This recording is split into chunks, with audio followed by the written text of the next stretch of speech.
Bonjour à chacun de vous. Nous entamons le chapitre 8 de notre série sur l'eschatologie biblique. Aujourd'hui, le thème, c'est la deuxième venue de Jésus-Christ. Notre but est d'encourager et d'apporter de l'équilibre dans la vie chrétienne en redécouvrant ce que sera le retour de Christ. Je commence par vous citer Alfred Cohen qui montre l'importance de ce sujet.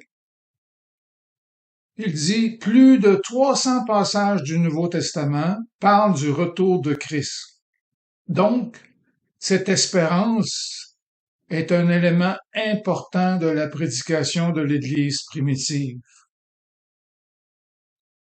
Le retour du Seigneur est lié à notre sanctification, à notre service, à notre vigilance quotidienne, mais nous déséquilibrons le message biblique si nous en négligeons cet aspect. Fin de la citation d'Alfred Cohen. Alfred Cohen nous cite Emil Brunner qui dit, à propos de la foi, « Une foi en Christ sans l'attente de la parousie, c'est-à-dire le retour de Christ, sans cette attente, ça évoquerait l'image d'un escalier qui ne conduirait nulle part et se terminerait dans le vide. » Fin de la citation. La deuxième venue de Jésus-Christ est le thème fondamental et central dans l'eschatologie du Nouveau Testament. Jésus-Christ est notre espérance, nous dit l'apôtre Paul dans 1 Timothée 1, verset 1. En lui, en Christ, se concentre l'espérance de la gloire à venir. Colossiens 1, 27. Alors, quel sujet glorieux pour ceux qui se convertissent à Jésus-Christ et qui marchent avec lui par la foi. Mais d'où vient l'expression retour de Jésus-Christ? Dans toute la Bible, nous ne trouvons pas l'expression retour de Jésus-Christ. Par contre, l'idée s'y trouve très abondamment. Par exemple, nous lisons ceci dans Hébreux 9, versets 27 et 28. Comme il est réservé aux hommes de mourir une seule fois, après quoi vient le jugement, de même Christ s'est offert une seule fois pour porter les péchés de plusieurs, il apparaîtra sans péché une seconde fois à ceux qui l'attendent pour le salut. Alors voici quelques observations importantes à propos de Hébreux 9, 17 à 28. Les premières fois où Christ est apparu, c'est au début de l'ère chrétienne. La première épiphanie de Christ est reliée au fait qu'il s'est offert une seule fois pour porter les péchés de plusieurs. Christ apparaîtra une seconde fois à la fin de l'ère chrétienne. Ce sera la deuxième épiphanie. Christ apparaîtra sans péché et sans qu'il soit question du péché, autrement dit. Et il paraîtra une seconde fois à ceux qui l'attendent pour le salut. Alors, entre les deux événements, il y a l'ère chrétienne, durant laquelle les croyants chrétiens attendent Christ pour leur salut. Hébreux 9, 28. Alors, c'est en espérance que nous sommes sauvés, nous dit l'apôtre Paul dans Romains 8, verset 24. Alors, il est réservé aux hommes de mourir une seule fois, après quoi vient le jugement. Et on va voir que ce jugement est relié au retour de Christ. Maintenant, je vous présente un tableau qui a été créé par le pasteur théologien Williams E. Cox. On va faire un survol des différents noms qui sont attribués au retour de Christ. C'est un tableau qui est enrichi d'une cinquantaine de références provenant du Nouveau Testament. Alors, je vais déballer chacun de ces petits cadeaux, grands cadeaux aussi. Là, vous avez ici le tableau en question. Vous pouvez prendre le temps de le lire, d'aller voir chacun des versets qui s'y trouvent pour vous faire une bonne idée de l'importance du retour de Jésus-Christ.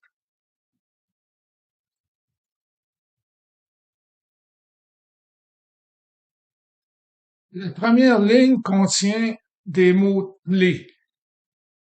Le premier mot-clé, c'est la fin du monde ou la fin de l'âge. Ensuite, deuxième mot-clé, la manifestation de Christ, son apparition, sa révélation, son avènement, son jour. Tous ces mots-clés-là sont interreliés et font partie de la seconde venue de Christ en un seul événement majeur. La première colonne contient des événements comme la résurrection des saints, le jugement général, la récompense des saints, la punition des méchants, la séparation ultime et la résurrection générale. Alors, ces événements se produisent approximativement au même moment. Voici comment le pasteur Cox explique son propre tableau. Il dit, une étude de ce tableau nous révèle que tous les événements mentionnés devront tous s'accomplir approximativement au même moment. Il est certain qu'aucune justification biblique ne peut être trouvée pour permettre d'insérer de longs intervalles de temps entre ces événements. Le tableau montre aussi que la seconde venue de Christ est un seul événement, bien qu'elle soit appelée de différents noms. Cela peut être démontré par le fait que plusieurs des termes mentionnés, tels que avènement, apparition, manifestation, ces termes sont cités à partir des mêmes versets bibliques et ça revient toujours en bout de ligne au retour de Jésus-Christ en une seule phase majeure. Dans la première colonne, il y a des événements. L'événement de la résurrection des saints, le jugement général, la récompense des saints, la punition des méchants, la séparation ultime, la résurrection générale. C'est ce dont nous parle la première colonne. Deuxième colonne maintenant, la fin du monde. La deuxième venue de Jésus-Christ apportera la fin du monde, mais il apportera aussi la récompense des saints, la punition des impies, la séparation définitive. Voici trois déclarations du Seigneur Jésus. Matthieu 13, versets 40 et 43. Jésus dit, comme on arrache l'ivraie, c'est-à-dire la mauvaise herbe, et qu'on la jette au feu, il en sera de même à la fin du monde. Alors les justes resplendiront comme le soleil dans le royaume de leur Père. Matthieu 13, 49 à 50. Jésus dit, il en sera de même à la fin du monde. Les anges viendront séparer les méchants d'avec les justes, et ils les jetteront dans la fournaise ardente, où il y aura des pleurs et des grincements de dents. Troisième passage où Jésus dit ceci, dans Matthieu 13, versets 47 à 50. Le royaume des cieux est encore semblable à un filet jeté dans la mer et ramassant des poissons de toute espèce. Quand il est rempli, les pêcheurs le tirent et, après s'être assis sur le rivage, ils mettent dans des vases ce qui est bon et ils jettent ce qui est mauvais. Il en sera de même à la fin du monde. Les anges viendront séparer les méchants d'avec les justes et ils les jetteront dans la fournaise ardente, où il y aura des pleurs et des grincements de dents. Voici maintenant la troisième colonne. Le mot-clé, c'est la manifestation. Phanérothé. La deuxième venue de Christ sera sa manifestation, phanérothé, et ce sera la résurrection des saints. Dans 1 Pierre 5,4, l'apôtre Pierre dit « Lorsque le souverain pasteur paraîtra, se manifestera, vous, les anciens, vous obtiendrez la couronne incorruptible de la gloire. » Colossiens 3,4 Quand Christ, votre vie, paraîtra, c'est-à-dire se manifestera, alors vous, il parle des chrétiens, vous paraîtrez aussi avec lui dans la gloire. Maintenant, 1 Jean 2,28 Petits enfants, demeurez en lui, en Jésus, afin que lorsqu'il paraîtra, c'est encore le même mot ici, se manifestera, nous ayons de l'assurance et qu'à son avènement, nous ne soyons pas confus et éloignés de lui. Passons à 1 Jean 3,2. Bien-aimés, nous sommes maintenant enfants de Dieu, et ce que nous serons n'a pas encore été manifesté. Phanérothé. Mais nous savons que lorsque cela sera manifesté, phanérothé, nous serons semblables à lui parce que nous le verrons tel qu'il est. 2 Thessaloniciens 2,8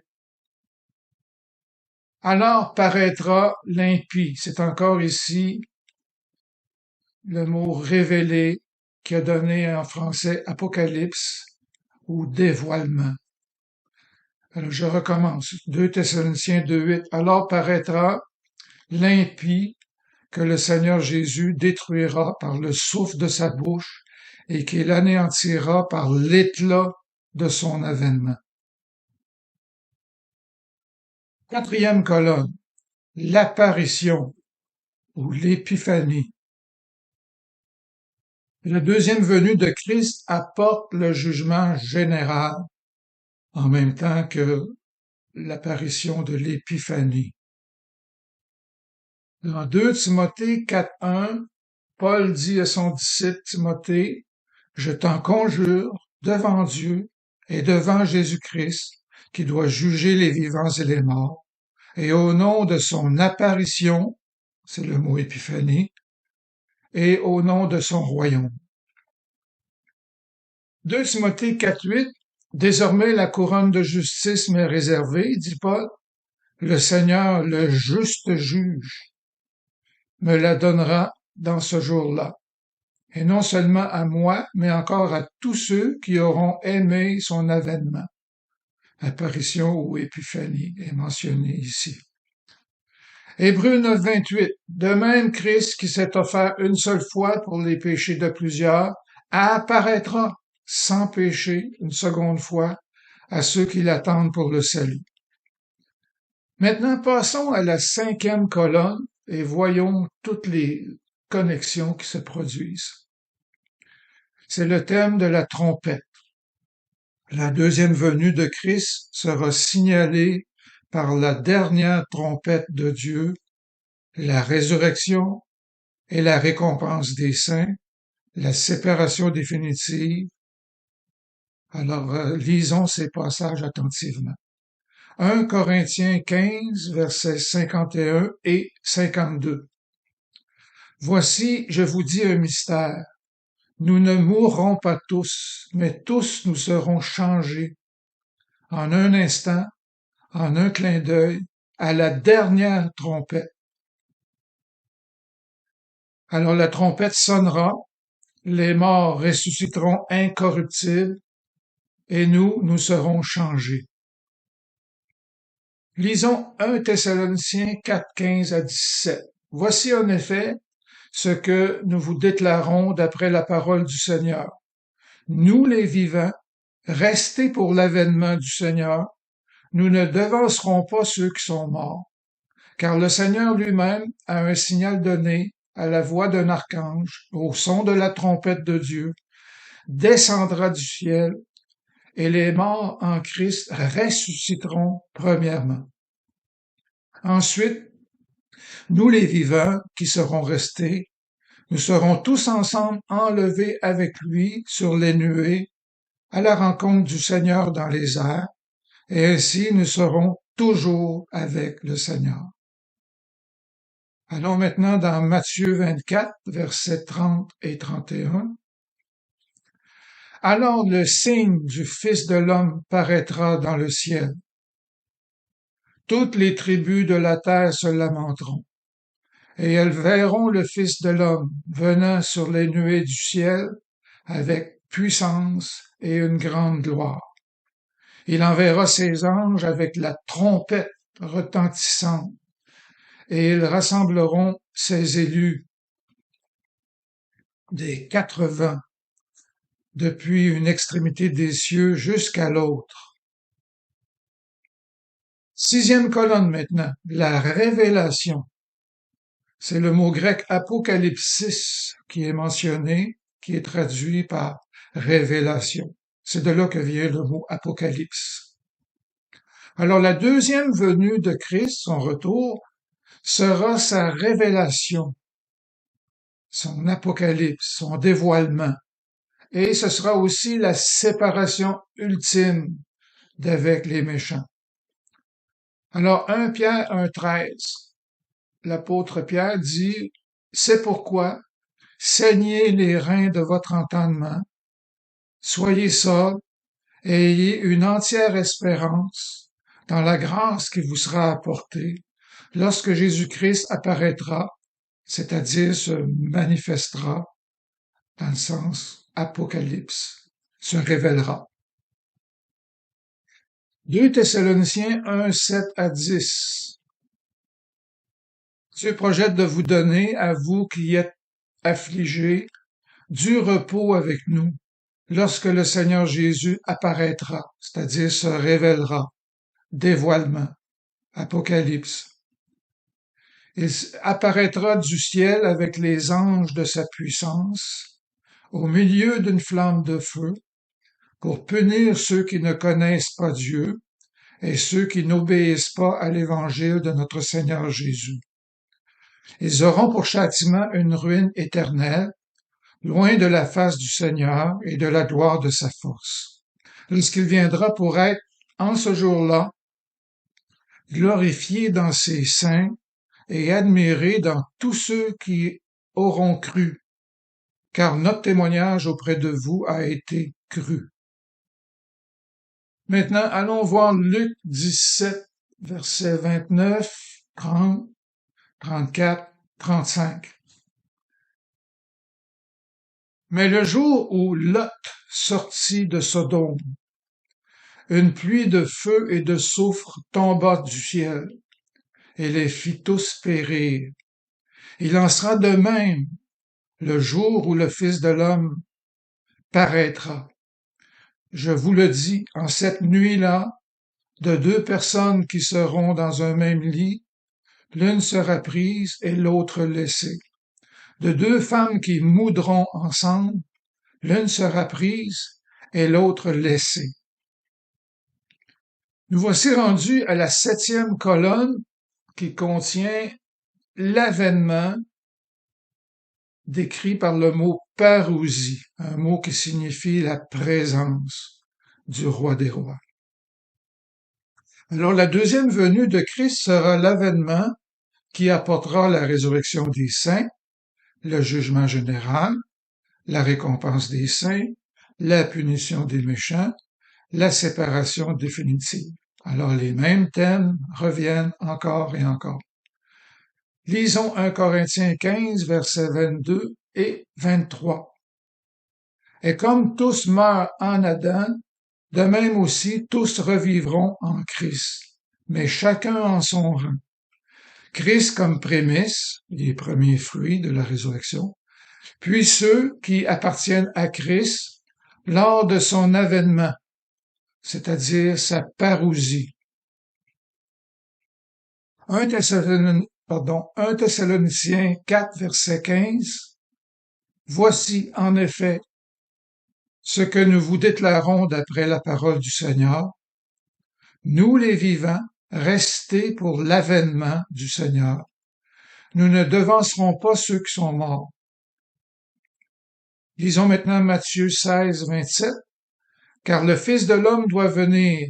Ici, c'est un autre terme traduit par venir. Exerstai, venir. Lorsqu'il viendra dans la gloire de son Père, avec ses anges, et alors il rendra à chacun selon ses œuvres. Les œuvres ici, c'est en tant que fruits. 2 Thessaloniciens 1,10.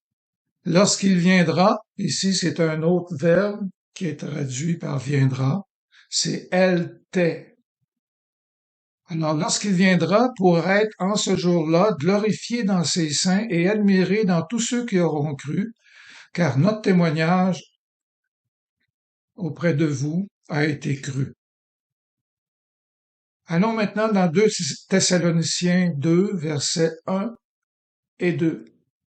Pour ce qui concerne l'avènement de notre Seigneur, ici c'est encore le mot parousie, pour ce qui concerne la parousie de notre Seigneur Jésus-Christ et de notre réunion avec lui, nous vous prions, frères, de ne pas vous laisser facilement ébranler dans votre bon sens et de ne pas vous laisser troubler, soit par quelque inspiration, soit par quelque parole, ou par quelques lettres qu'on dirait venir de nous, comme si le jour du Seigneur était déjà là.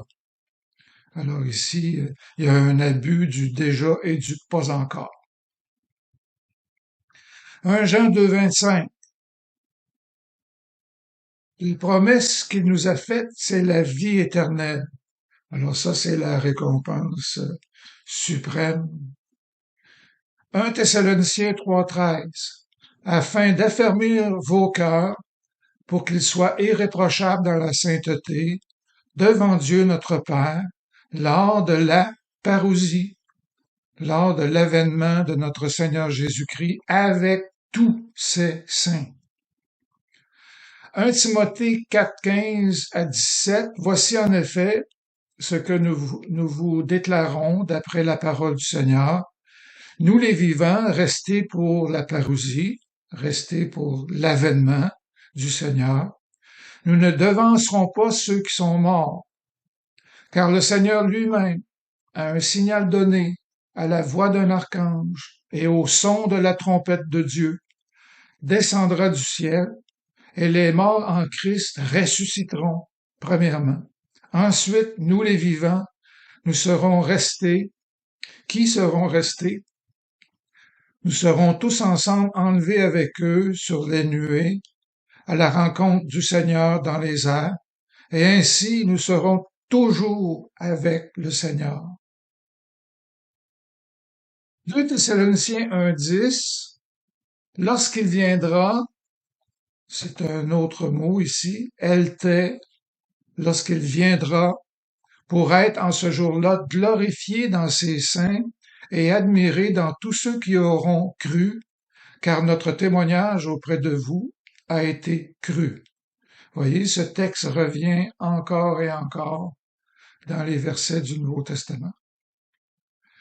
2 Thessaloniciens 2,8, concernant l'impie final, alors paraîtra l'impie que le Seigneur Jésus détruira par le souffle de sa bouche et qu'il anéantira par l'éclat de son avènement. Ici, la traduction, c'est par l'épiphanie de sa parousie. On en a vu souvent ces deux mots-là, mais ici, ils sont explicitement soudés ensemble.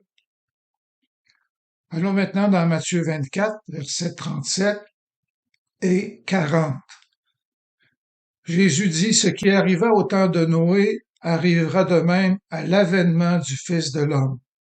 Alors de deux hommes qui seront dans un champ, l'un sera pris et l'autre laissé. Matthieu 25, 31 à 46, c'est à peu près la même chose. Lorsque le Fils de l'homme viendra dans sa gloire avec tous les anges, il s'assiera sur le trône de sa gloire. Toutes les nations seront rassemblées devant lui. Il séparera les uns d'avec les autres. Voyez le thème de la séparation. Comme le berger sépare les brebis d'avec les boucs.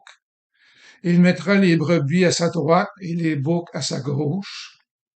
Alors le roi dira à tous ceux qui seront à sa droite, venez, vous qui êtes bénis de mon Père, prenez possession du royaume qui vous a été préparé dès la fondation du monde.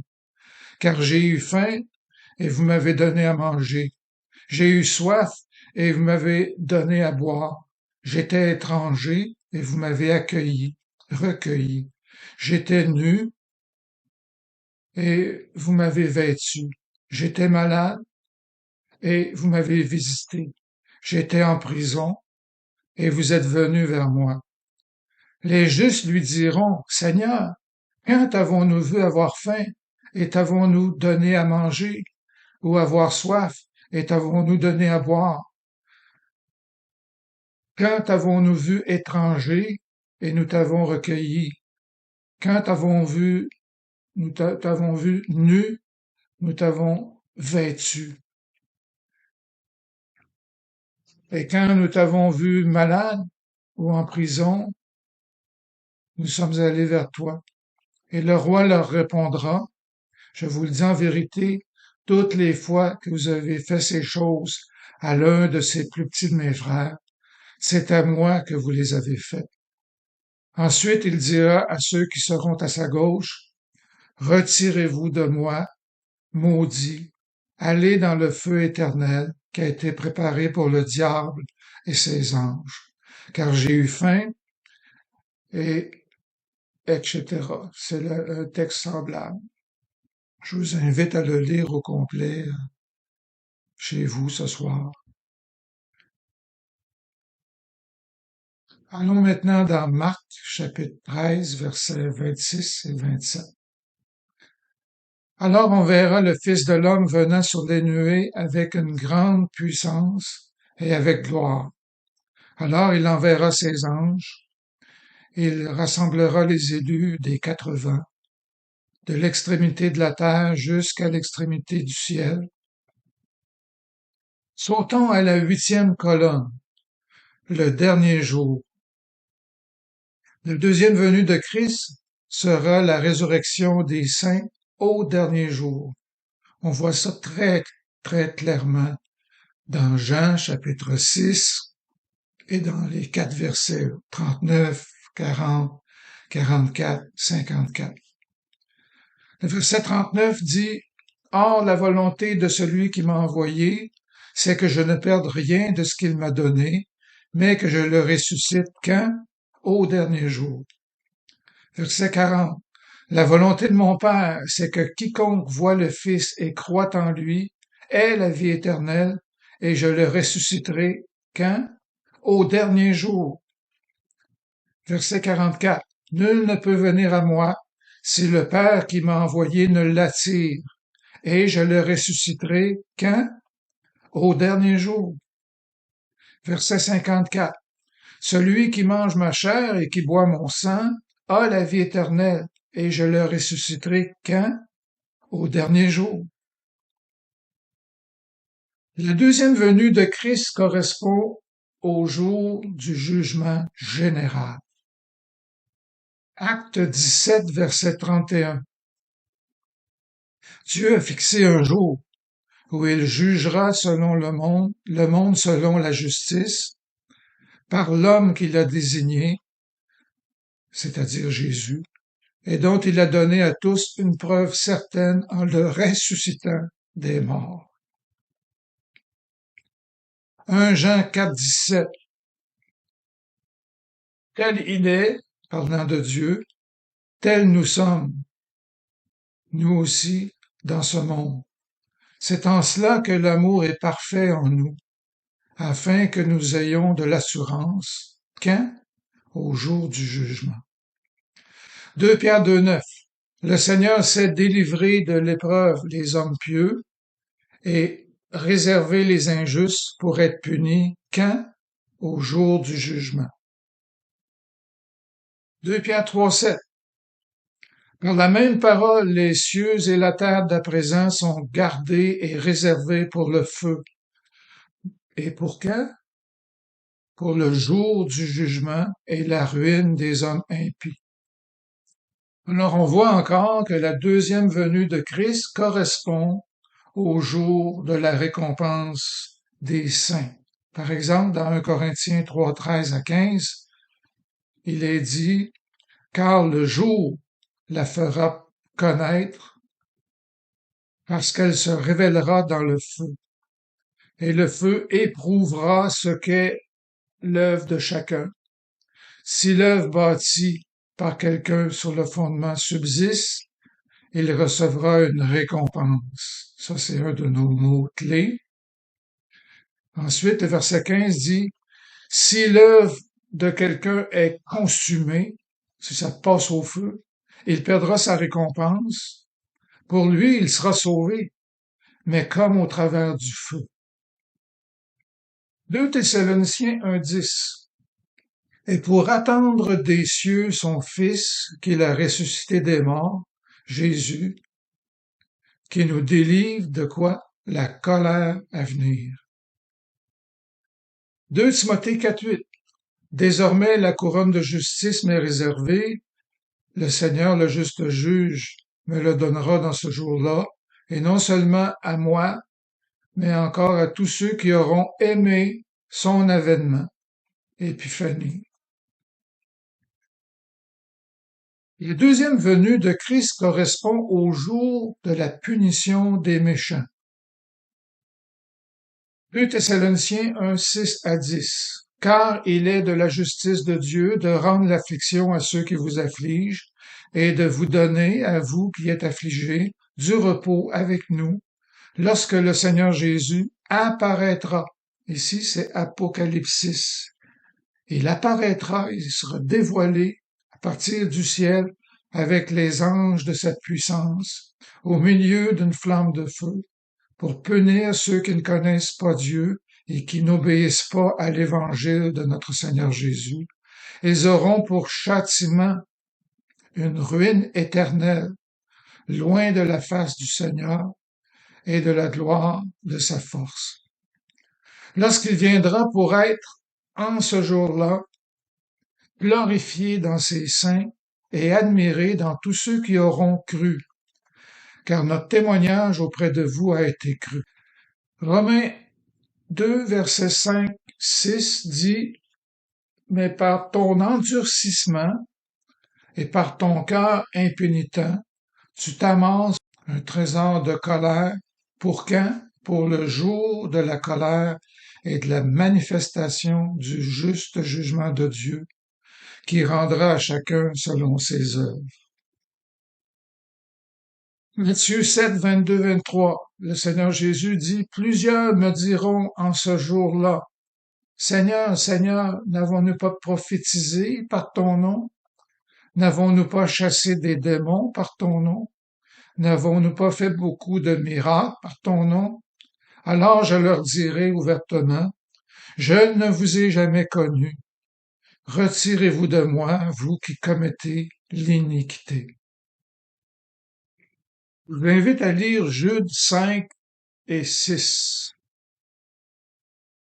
Je veux vous rappeler, à vous qui savez fort bien toutes ces choses, que le Seigneur, après avoir sauvé le peuple et l'avoir tiré du pays d'Égypte, fit ensuite périr les incrédules, qu'il a enchaînés pour le jugement du grand jour, enchaînés éternellement par les ténèbres, les anges qui n'ont pas gardé leur dignité, mais qui ont abandonné leur propre demeure, que Sodome et Gomorrhe et les villes voisines, qui se livrèrent comme eux à l'impudicité et à des vices contre nature, sont donnés en exemple, subissant la peine d'un feu éternel.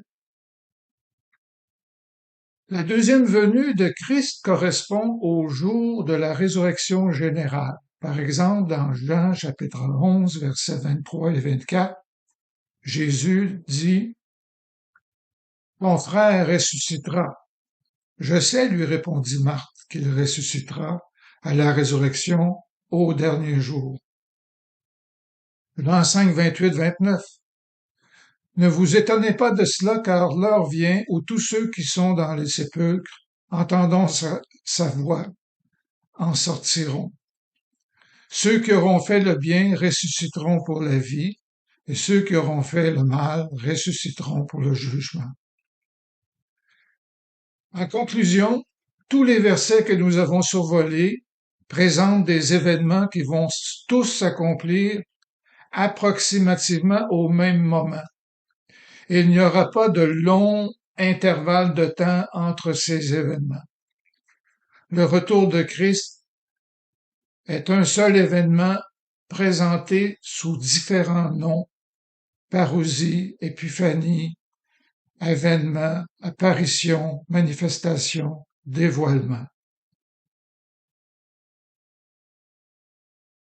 Le grand événement à venir, c'est le retour personnel de notre Seigneur Jésus-Christ.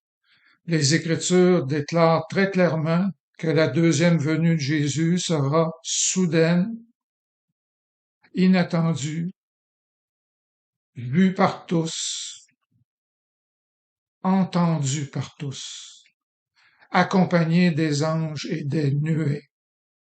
Alors tous ces versets démontrent bien que la deuxième venue ne se fera pas en différents stages.